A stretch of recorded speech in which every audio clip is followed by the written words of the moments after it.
Hello students, मैं हूं Vishnu sir और आप देख रहे हैं आपका अपना favourite YouTube channel Krishna classes YouTube channel. और आज की जो क्लास होने वाली है बड़ी जबरदस्त और धांसू होने वाली, क्योंकि आज की क्लास में हम पढ़ने वाले हैं गॉस के नियम के अनुप्रयोग, एप्लीकेशन ऑफ गॉस थ्योरम। ठीक है, एक दो दिन आपको क्लास नहीं मिली, थोड़ा सा क्रिकेट खेलते हुए थोड़ा इंजर्ड हो गया था मैं, लग गई थी थोड़ी आंख वाँख पर, तो ढंग से वीडियोस नहीं मिले।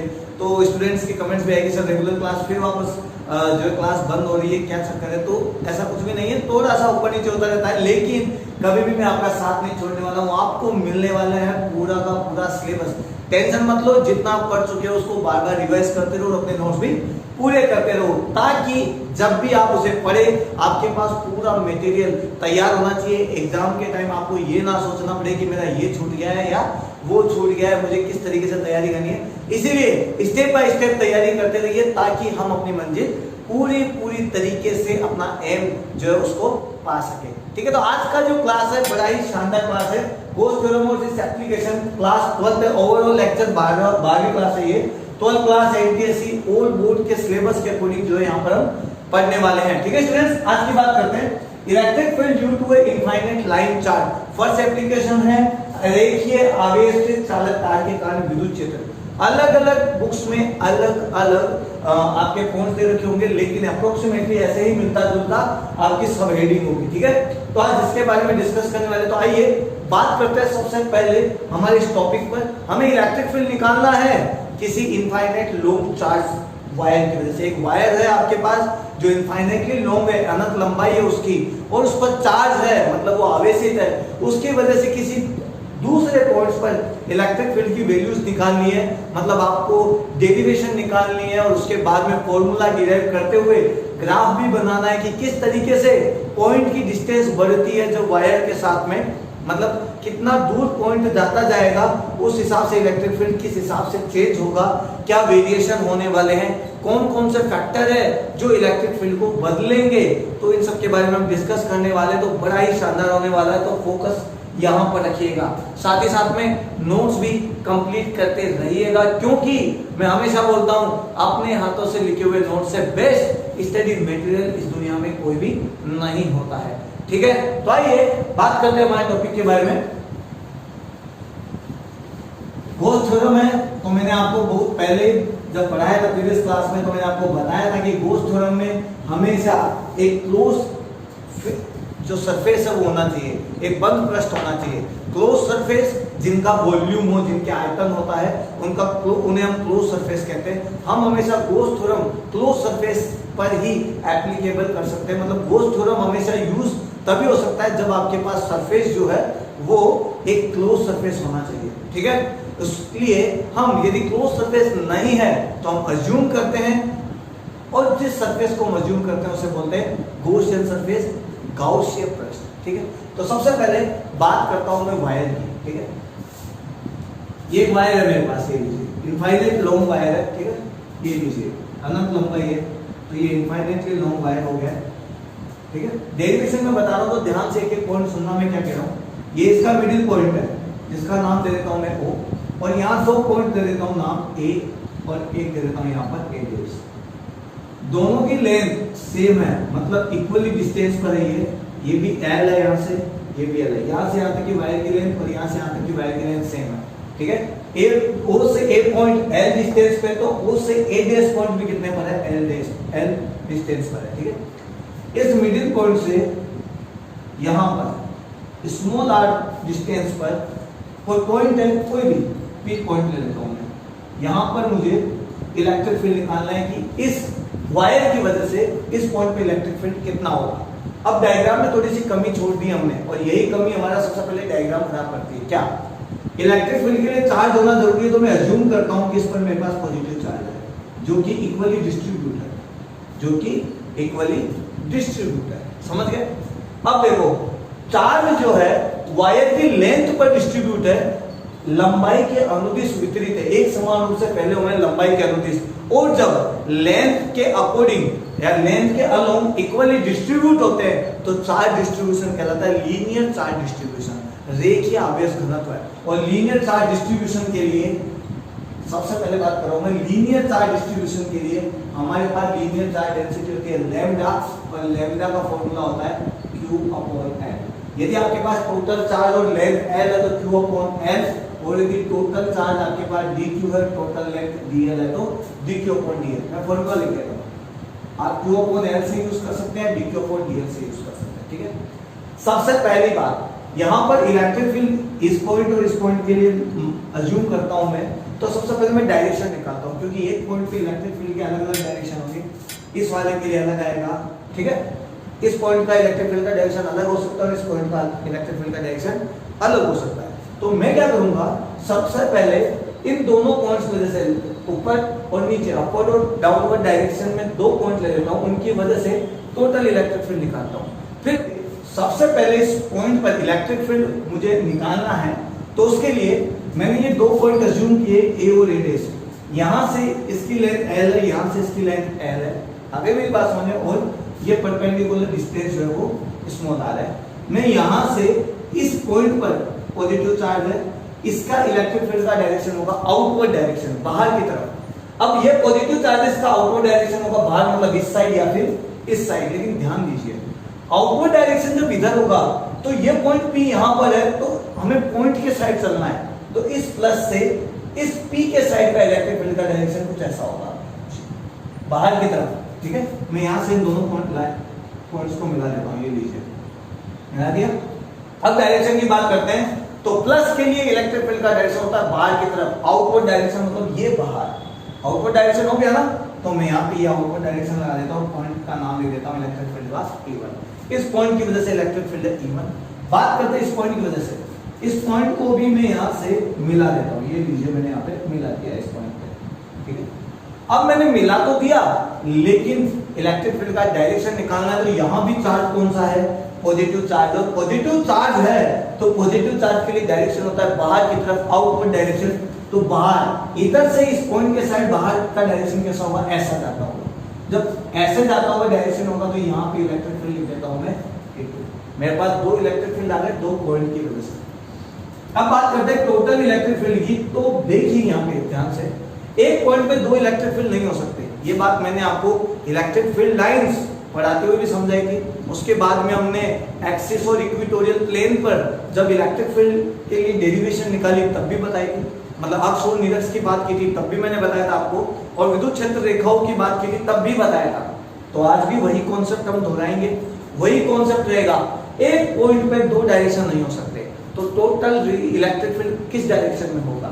तो सबसे पहले मैं अज्यूम कर लेता हूं, देखो यहां से डिस्टेंस सेम है, यहां से डिस्टेंस सेम है, ये सेम है दोनों पॉइंट्स के लिए, तो ये और ये भी सेम ही होगी एक तरीके से।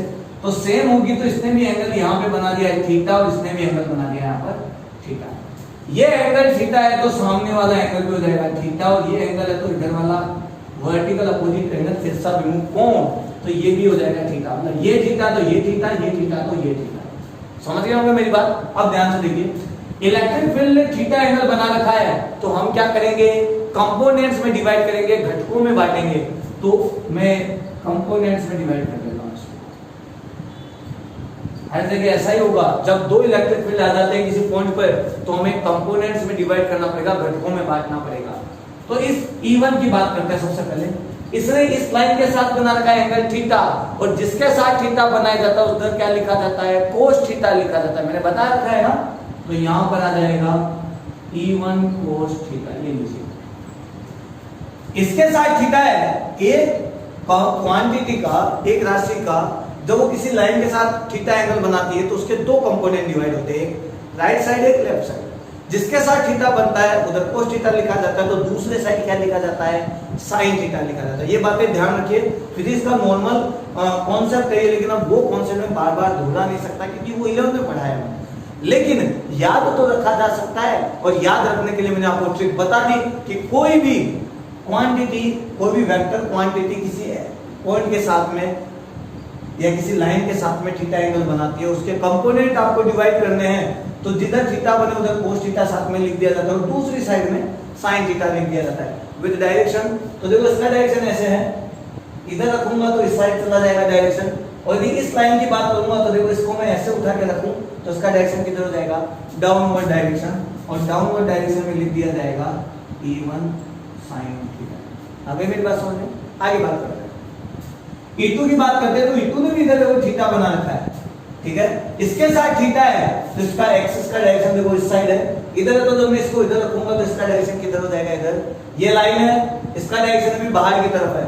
इसको जब मैं इस लाइन के रेस्पेक्ट में बात करूं, इस लाइन के लिए बात करूं, सपोज करो इसको उठा के मैंने यहां रख दिया है तो इसका डायरेक्शन ऐसे है, यहां रख दिया, देखो किधर हो गया डायरेक्शन, बाहर की साइड। तो एक डायरेक्शन और लिख देता हूं मैं E2 cos थीटा, ठीक है, यहां पर मैंने लिख दिया E2 cos थीटा। अब बात करते हैं ऊपर वाली लाइन के लिए। तो इसका डायरेक्शन जब इस लाइन के लिए निकालूंगा मैं तो यहाँ ऊपर का साइड आ जाएगा, इसका डायरेक्शन हो गया आ जाएगा E2 sin थीटा। दोनों घटकों में बढ़ गया है, एक्स एक्सिस में भी वाई एक्सिस में भी मैंने कंपोनेंट डिवाइड कर दिए। अब बात करते हैं दोनों एक्सिस की। तो बात करते हैं 4x axis, 4x axis, x axis के लिए एक्स एक्सिस के लिए तो इलेक्ट्रिक फील्ड इन एक्स एक्सिस डायरेक्शन देखिए, एक्स एक्सिस इधर है इस लाइन पर, तो E2 cos theta E1 cos theta दोनों का डायरेक्शन सेम है। देखो ये भी इधर ही जा रहा है और इसका डायरेक्शन भी इधर ही है, तो डायरेक्शन सेम है तो एड हो जाता है और आता है E1 cos theta plus E2 cos theta. ये सब बातें हमने डिस्कस की थी जब हमने इलेक्ट्रिक फील्ड लाइन और इलेक्ट्रिक फील्ड पढ़ा था। मैंने वहां पे सुपर क्वेश्चंस भी बताए थे कुछ, और यही वजह है मैं आपको बोलता रहता हूं कि आपको ध्यान देकर फोकस के साथ में पढ़ना है, तभी मार्किंग आएगी।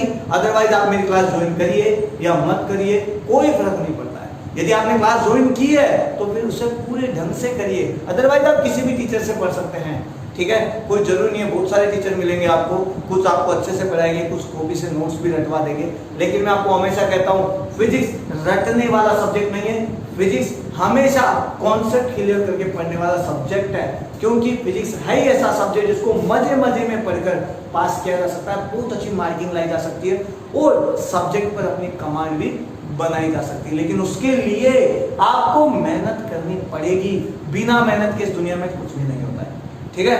आइए, दोनों का डायरेक्शन सेम है। अब बात करते हैं दोनों की वैल्यू। देखो बात है इलेक्ट्रिक फील्ड की, और इलेक्ट्रिक फील्ड के लिए जरूरी है चार्ज। तो क्या चार्ज डिस्ट्रीब्यूशन सेम है? तो मैंने आपको कहा ना कि चार्ज इक्वली डिस्ट्रीब्यूट है, तभी तो हमने ये लिया लीनियर चार्ज डेंसिटी। तो इक्वली डिस्ट्रीब्यूट है, इसका मतलब इस पॉइंट पर चार्ज की वैल्यू सेम है। जब दोनों पॉइंट पे चार्ज की वैल्यू सेम है, ये जितनी है जितनी ही ये है, दोनों के लिए ये डिस्टेंस भी सेम है, तो मतलब यहां से यहां तक की डिस्टेंस और यहां से यहां तक की डिस्टेंस भी क्या होगी, सेम ही होगी। तो मैं इस डिस्टेंस को L लिख देता हूं, L तो मैं ले चुका हूं, तो मैं x लिख देता हूं। तो x डिस्टेंस भी सेम है, चार्ज सेम है, डिस्टेंस सेम है, तो इलेक्ट्रिक फील्ड भी क्या होगा, सेम।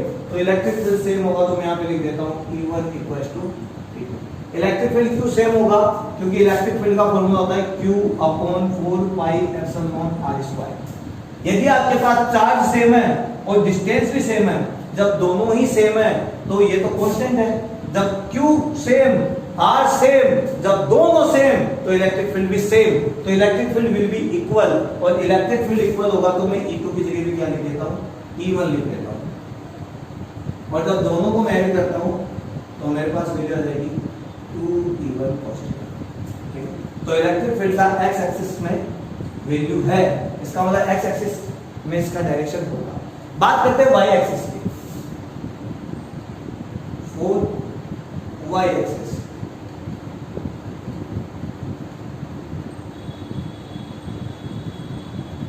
y एक्स के लिए, तो y एक्स की बात करते हैं तो इस लाइन पर देखिए, एक नीचे की तरफ है डायरेक्शन, डाउनवर्ड डायरेक्शन है, एक अपवर्ड डायरेक्शन है, ऊपर की तरफ डायरेक्शन है। तो देखिए Ey equals to E1 sin theta, ये रहा E1 sin थीटा नीचे की तरफ, ऊपर की तरफ है तो अपोजिट डायरेक्शन तो मैं माइनस में ले लेता हूं, सेम डायरेक्शन यानी प्लस, और अपोजिट डायरेक्शन है तो माइनस, भूलना नहीं है। E2 sin थीटा तो Ey, E1 और E2 की वैल्यू तो सेम है, अभी हमने निकाला, अभी हमने पढ़ा, डिस्कस किया था। तो जब दोनों की वैल्यू सेम है भाइयों तो इसका मतलब E2 की जगह भी मैं लिख देता हूँ E1, और E1 sin थीटा, E1 से sin थीटा एक दूसरे के अपोजिट नेचर वाले हैं, और जब अपोजिट नेचर वाले तो उनके बीच में लड़ाई जरूर होगी, और लड़ाई जरूर होगी, एक दूसरे को मार देंगे, मर मिटेंगे, और टोटल इलेक्ट्रिक फील्ड क्या हो जाएगा। तो अब देखिए ये दोनों इलेक्ट्रिक फील्ड E1 और E2 एक पॉइंट पे दो डायरेक्शन नहीं हो सकते, तो इन्होंने क्या किया, दोनों मिलने से इन्होंने x डायरेक्शन में इलेक्ट्रिक फील्ड बनाया और y डायरेक्शन में इलेक्ट्रिक फील्ड नहीं बनाया। तो इस बात से हमारी वो वाली बात भी प्रूफ हो गई, हमारा पॉइंट भी प्रूफ हो गया कि एक पॉइंट पे कभी भी इलेक्ट्रिक फील्ड के दो डायरेक्शन नहीं हो सकते। आप कंपोनेंट में डिवाइड करके देखिए, आपको ओनली एक साइड ही डायरेक्शन मिलेगा, दूसरे साइड में इलेक्ट्रिक फील्ड क्या मिलेगा, 0। तो इसका मतलब एक एक्सिस में इलेक्ट्रिक फील्ड का डायरेक्शन होगा, और इस इलेक्ट्रिक फील्ड का डायरेक्शन किधर होगा, O से P के साइड में, O से P के साइड में। तो मैं लिख देता हूं so electric field will be in x direction या along the x axis, along x axis में इसका डायरेक्शन होगा, है ना।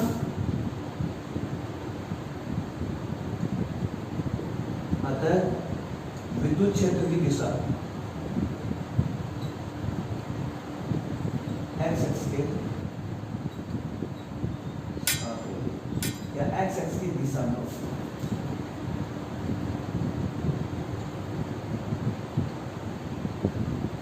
x एक्सिस की दिशा में इसका डायरेक्शन होने वाला है। अब ये तो है इलेक्ट्रिक फील्ड का डायरेक्शन, हमें चाहिए इलेक्ट्रिक फील्ड की वैल्यू, और इलेक्ट्रिक फील्ड की वैल्यू कैसे निकलेगी बात करते हैं उसके लिए। तो यहां से आप नोट कर लीजिए, ये वैल्यू ध्यान रखिएगा 2E1 cos थीटा, ठीक है।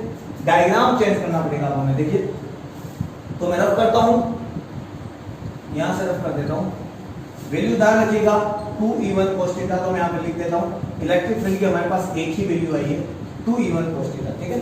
इसका मतलब हमारे को ये वैल्यू मिली है x डायरेक्शन में, 2 है तो 2E1, 3 है तो 3E1 cos थीटा हो जाता, 4 पॉइंट लेते तो 4E1 cos थीटा, 5 लेते, 6 लेते, 7 लेते, तो मतलब हर पॉइंट का इलेक्ट्रिक फील्ड का डायरेक्शन टोटल इधर आएगा। तो 2 पॉइंट्स लिए तो 2 इलेक्ट्रिक फील्ड मिले, 3 होते तो 3 मिलते, 4 होते तो 4 मिलते, 5 होते तो 5 मिलते, 10 होते तो 10 मिलते।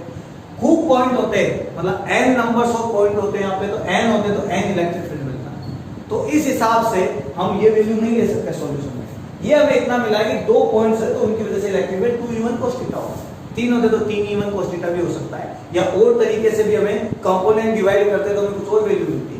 यहां से हमें ओनली एक चीज मिली है, वैल्यू नहीं मिली है, यहां से हमें ओनली मिला है डायरेक्शन कि x एक्सिस के डायरेक्शन में होगा। समझ गए मेरी बात। बोस थ्योरम आप अप्लाई नहीं कर सकते क्योंकि हमें क्लोज सरफेस चाहिए, और अभी क्लोज सरफेस तो हमने माना ही नहीं, ठीक है। तो आइए बात करते हैं इलेक्ट्रिक फील्ड की वैल्यू की, मैग्नीट्यूड ऑफ इलेक्ट्रिक फील्ड। तो इतना तो हमें पता लग गया कि इलेक्ट्रिक फील्ड का डायरेक्शन होगा x एक्सिस के साइड में, x एक्सिस की ओर। तो यही डायरेक्शन हमें आगे डेरिवेशन करने में हेल्प करेगा। अब वो कैसे करेगा, देखो ये वायर है, मैं अज्यूम करता हूं कि ये वायर है, ठीक है, और इस वायर के चारों तरफ एक सिलेंड्रिकल बेलनाकार गॉसियन पृष्ठ है, गॉसियन सरफेस है। तो अज्यूम करता हूं कि ये जो वायर है ये किसी सिलेंडर में रखा हुआ है ऐसा, ये लीजिए मैंने अज्यूम कर दिया है। ये वायर जो है वो कहां रखा हुआ है,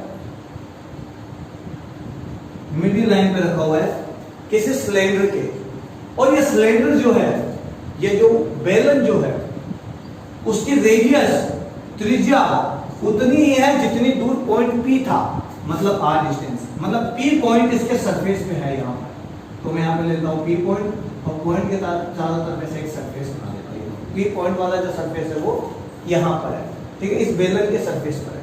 ये क्लोज सरफेस का एक पार्ट है। अज्यूम कि ये वायर जो है ये रखा हुआ है किसी क्लोज सरफेस में, उसी का ये जो क्लोज सरफेस है उसी का एक पार्ट है। और इस बेलनाकार गॉसियन पृष्ठ जो है, ये जो सिलेंड्रिकल गॉसियन सरफेस है उसकी जो रेडियस है वो स्मॉल r है और इसकी लंबाई l है। तो मैं यहां से यहां तक लेंथ ले लेता हूं कितनी, सिलेंड्रिकल सरफेस मान लिया है हमने, एक बेलनाकार पृष्ठ ले लिया है, अज्यूम कर लिया ये गॉसियन सरफेस हो गया हमारा। अब मुझे चाहिए टोटल इलेक्ट्रिक फ्लक्स, तो मैं बात करता हूं। सो टोटल इलेक्ट्रिक फ्लक्स अतः कुल विद्युत फ्लक्स। अब टोटल इलेक्ट्रिक फ्लक्स तीन अलग अलग सरफेस से निकलेगा। एक सिलेंडर जो होता है, ये सिलेंडर है, इसका बीच में ये जो लाइन है उसमें ये वायर मैंने अज्यूम किया था, मान लिया मैंने सब कुछ। अब बात करते हैं सिलेंडर, हमारा कंसंट्रेशन है सिलेंडर पे, क्योंकि ये गोल सरफेस है। तो इस सिलेंडर के तीन मेजर पार्ट हुए, एक ये वाला सरफेस, एक ये वाला सरफेस डाउनवर्ड सर्कुलर सरफेस, और एक ये चारों तरफ का सरफेस कर्व सरफेस, ठीक है, वक्र पृष्ठीय क्षेत्रफल। दो ये रह गए सर्कुलर वृत्त वाले, और एक ये चारों तरफ का रह गया सर्कुलर, ठीक है, मतलब कर्व वाला जो सरफेस हमारा वक्र पृष्ठीय जो क्षेत्रफल है वो। तो तीन सरफेस हो गए, तो मुझे तीन अज्यूम करने पड़ेंगे सरफेस। तो अज्यूम करता हूं मैं यहाँ पे, यहाँ ले लेता हूँ एक एलिमेंटल सरफेस इस पर, एक एलिमेंटल सरफेस इधर ले लेता हूँ, और एक एलिमेंटल सरफेस मैंने यहाँ पे अज्यूम कर लिया है। इसका नाम देता हूँ मैं S1 या S1, या एक नंबर लिख देता हूँ। ये एक नंबर सरफेस है, ये दो नंबर सरफेस ये है, और ये मेरे पास कितना नंबर है, 3 नंबर सरफेस। अब बात करते हैं सरफेस की डायरेक्शन की। एलिमेंटल सरफेस लिया है, तो यहाँ पर देखो इस सरफेस का डायरेक्शन किधर है, फ्लक्स के लिए जरूरी है, मैंने आपको बताया था। तो इस सरफेस का डायरेक्शन इस साइड है, मैंने कहा था ना आपको देसी तरीका, हाथ रखो और पता लगा लो किधर है। तो पहले मैं इलेक्ट्रिक फील्ड निकाल लेता हूं ताकि आपको आसानी रहे, ठीक है। प्लस के लिए इलेक्ट्रिक फील्ड होता है आउटवर्ड, और अभी भी हमने निकाला था कि वायर की वजह से इधर पॉइंट है, तो सारे इलेक्ट्रिक फील्ड का डायरेक्शन किधर होगा, एक्स एक्सिस के डायरेक्शन में। तो यहां पर भी इलेक्ट्रिक फील्ड आएगा इधर, यहां पर भी इलेक्ट्रिक फील्ड आएगा इधर, और यहां पर भी इस पॉइंट पर भी मैं यहाँ पे इधर ले लेता हूँ पॉइंट, ताकि आपको आसानी रहे, ठीक है। रेडियस को मैं बाहर लिख देता हूँ R, और ये मैंने यहाँ पे पॉइंट ले लिया है, ठीक है, 3 नंबर सरफेस, 3 नंबर, और ये जो इलेक्ट्रिक फील्ड है इसका डायरेक्शन वगैरह, ठीक है। वायर से सभी पॉइंट्स पर इलेक्ट्रिक फील्ड का डायरेक्शन इस साइड होगा। बात करते हैं सरफेस की, सरफेस का डायरेक्शन किधर होगा। तो देखो बात करते हैं सरफेस की, तो मैंने आपको देसी तरीका क्या बताया था कि ऐसे रखिए आप और चेक कर लीजिए किधर है, ये देख किधर है। तो देखिए ये है हमारा ये सिलेंडर, इसमें पॉइंट इस साइड है, तो इस फेस का डायरेक्शन किधर है, देखो इधर है, इधर पॉइंट है, तो उसका डायरेक्शन किस साइड हुआ, इस साइड। तो सरफेस का डायरेक्शन इधर होगा, इस साइड, ये मैं लिख देता हूं ds, ठीक है। बात करते हैं इसकी, ठीक है। इसकी जब मैं बात करूं तो सरफेस पर पॉइंट का है, यहां पर है, और तो इसका जो फेस है उसका डायरेक्शन किधर है, देखो यदि यहां पॉइंट है तो डायरेक्शन होगा ऊपर की तरफ, डायरेक्शन का होगा ऊपर की तरफ। ये देख किधर है, आपके सामने एक सिलेंडर रखिए, ये लीजिए एक सिलेंडर मान लेता हूं मैं, यहां पॉइंट है तो उसका डायरेक्शन का फेस कहां खुल रहा है, इसका फेस का डायरेक्शन है ऊपर की तरफ, और यहां फेस होता तो फेस का डायरेक्शन किधर होता, मतलब देखूंगा कैसे ऐसे ना, तो इसका डायरेक्शन किधर हुआ, फेस का नीचे की तरफ। तो ध्यान दीजिए ढंग से, ये फेस का डायरेक्शन यहां पर है, मतलब फेस यहां पर है, तो इसका डायरेक्शन का हुआ अपर डायरेक्शन में, तो इलेक्ट्रिक फील्ड का डायरेक्शन होगा ऊपर, ये ds एक नंबर के लिए, ठीक है। ये मत सोचना ds बता दिया मैं, 1 नंबर 2 नंबर 3 नंबर ऐसे लिख रहा हूं, ठीक है। यहां की बात करते हैं, ये फेस कहां पर है, फेस है नीचे की तरफ, यहां पर ये वृत्त आकार का एक सर्कुलर फेस यहां पर है, तो इसका डायरेक्शन किधर है, डाउनवर्ड डायरेक्शन में, और डाउनवर्ड डायरेक्शन में होगा तो मैं यहां पे लिख देता हूं ds। मेरे पास तीनों ये जो सरफेस है, तीन फेस है, एक सिलेंडर, एक बेलन के 3 फेस होते हैं, ऊपर ये जो एक वर्ताकार है सर्कुलर है, एक नीचे भी सर्कुलर वर्ताकार, और एक ये चारों तरफ ये जो इसके कर्व सरफेस एरिया जिसकी बात की जाती है, वक्र पृष्ठीय क्षेत्रफल हम जिसको बोलते हैं, 3 फेस हो गए, 1 2 और 3। इस पर इसका फेस का डायरेक्शन है ऊपर, इधर वाले फेस का डायरेक्शन है नीचे, और यदि इधर पॉइंट मानना मैंने तो इस पॉइंट का डायरेक्शन होगा इधर। यदि पॉइंट इस साइड होता तो उसका डायरेक्शन किधर होता, इधर, मतलब यदि पॉइंट यहाँ होता तो उसका डायरेक्शन होता इस साइड में, सरफेस का डायरेक्शन, ठीक है ना। तो इधर देखो 3 अलग अलग सरफेस के लिए मैंने डायरेक्शन ले लिए, मुझे जो टोटल फ्लक्स तो 3 सरफेस के लिए फ्लक्स हो जाएगा φ1 + φ2 + φ3। फॉर्मूला भी लगा देता हूं मैं, E ds cos theta surface number 1 के लिए, E ds cos theta surface number 2 के लिए, और एक बार वो लिख देता हूँ E ds cos theta surface number 3 के लिए, तीनों के लिए लिख दिया है। बात करते हैं एंगल की, थीटा की, E ds cos theta first number कौन है, ये है, और E और ds के बीच में थीटा कितना बन रहा है, देखो 90 डिग्री। तो यहाँ पे लिख देता हूँ मैं cos 90। 2 नंबर की बात की जाए E ds, 2 नंबर कहाँ पर है, यहाँ पर, और जब यहाँ पर तो E और ds देखो दोनों एक ही डायरेक्शन में है और एक ही डायरेक्शन में है तो थीटा की वैल्यू हो गई 0। बात करते हैं 3 नंबर सरफेस की, E ds cos। अब देखो 3 नंबर E इधर और ds इधर है, दोनों एक दूसरे के परपेंडिकुलर है, मतलब 90 डिग्री का एंगल बन रहा है, और जब 90 डिग्री एंगल बन रहा है तो मैं यहाँ पर लिख देता हूँ cos 90। cos 0 1 होता है और cos 90 कितना होता है 0। जब cos 90 0 होता है तो ये वैल्यू भी हो गई आपकी 0, यहाँ पर 0 एंगल है, ठीक है, ये वैल्यू हो गई आपकी 1 और ये वैल्यू हो गई आपकी 0। 0 जब इससे मल्टीप्लाई होगा तो टोटल 0 आ जाएगा, ये भी 0 हो जाएगा, तो हमारे पास ओनली बच गया है ये, और ये वैल्यू क्या बच गई है ओनली E ds, क्योंकि cos 0 की वैल्यू कितनी थी 1। E और ds कौन से सरफेस के लिए, 2 नंबर सरफेस के लिए। अब बात करते हैं फाई की और ds की, जो भी यहाँ पर हो रहा है उसकी बात करते हैं। तो सबसे पहले फाई की बात नहीं करके हम ds की बात करते हैं। E को बाहर निकालिए, integration of ds 2 number surface phi equals to E, ds का इंटीग्रेशन समाकलन होता है s यानी कुल क्षेत्रफल, टोटल सरफेस एरिया जो भी है, ठीक है। Then phi equals to total area की बात की जाए, s यानी टोटल एरिया, और टोटल एरिया वो जहां पर ये पॉइंट है, और ये पॉइंट कहां पर है, ये पॉइंट है इस वक्र पृष्ठीय क्षेत्रफल पर, यहां पर, ठीक है, मतलब इस कर्व सरफेस पर है, इस वक्र वाले पृष्ठ पर है, और वक्र वाले पृष्ठ पर है, तो हमें कौन सा सरफेस एरिया चाहिए, वक्र पृष्ठीय क्षेत्रफल चाहिए, कर्व सरफेस एरिया चाहिए, और कर्व सरफेस एरिया का फॉर्मूला होता है 2 पाई r। याद कीजिए, सिलेंडर का कर्व सरफेस एरिया, बेलन का वक्र पृष्ठीय क्षेत्रफल का फॉर्मूला होता है 2 पाई r h या 2 पाई r l। तो मेरे पास लेंथ l है, तो l, रेडियस मेरे पास स्मॉल r है, तो मैं यहाँ पे लिख दिया स्मॉल r। तो मैं यहाँ पे सरफेस एरिया की वैल्यू लिख देता हूँ 2 पाई r है, ये मेरे पास सरफेस एरिया हो गया। बात करते हैं फाई की, हमें तो इलेक्ट्रिक फील्ड चाहिए, तो इस फाई का क्या किया जाए, हम गॉस थ्योरम पढ़ रहे हैं, तो according to Gauss theorem, according to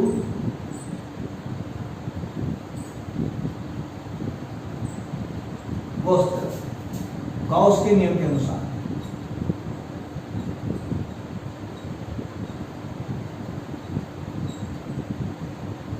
Gauss के नियमानुसार, और गॉस के नियम के अनुसार फाई इक्वल टू जाता है Q अपॉन एप्सिलॉन, ये हम पढ़ चुके हैं।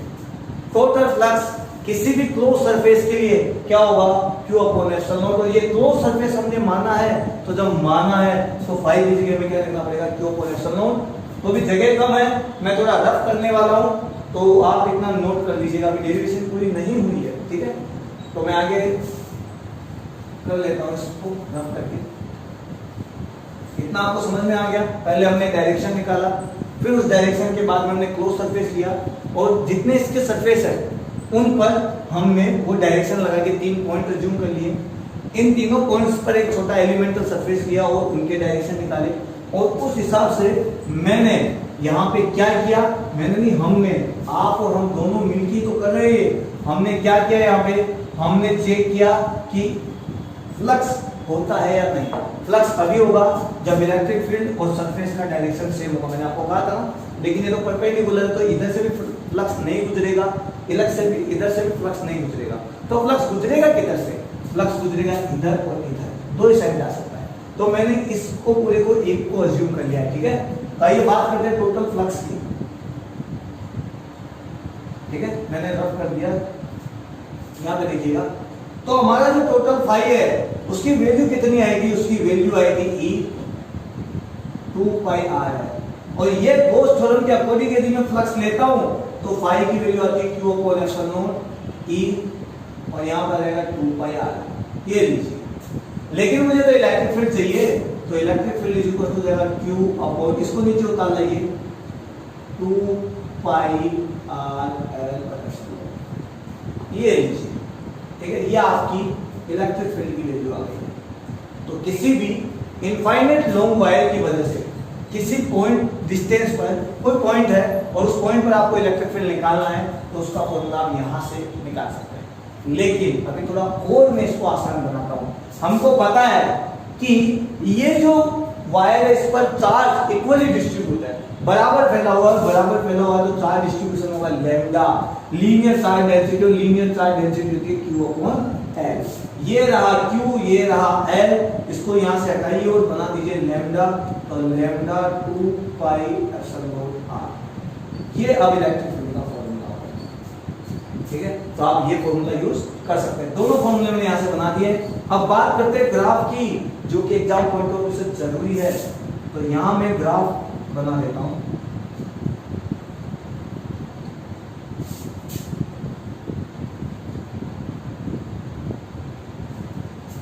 सबसे पहले मैं ग्राफ बनाता हूं E और लैम्डा का, कि लैम्डा और E के हिसाब से, लैम्डा के हिसाब से इलेक्ट्रिक फील्ड की वैल्यू कैसे बदलेगी। इलेक्ट्रिक फील्ड और R और इलेक्ट्रिक फील्ड और 1/r, इनके बीच में ग्राफ चाहिए। एग्जाम पॉइंट ऑफ व्यू से तीनों जरूरी है। तो देखो इलेक्ट्रिक फील्ड और लैम्डा, हमें इन दोनों से मतलब है दोनों आमने सामने है, आमने सामने यानी डायरेक्टली प्रोपोर्शनल।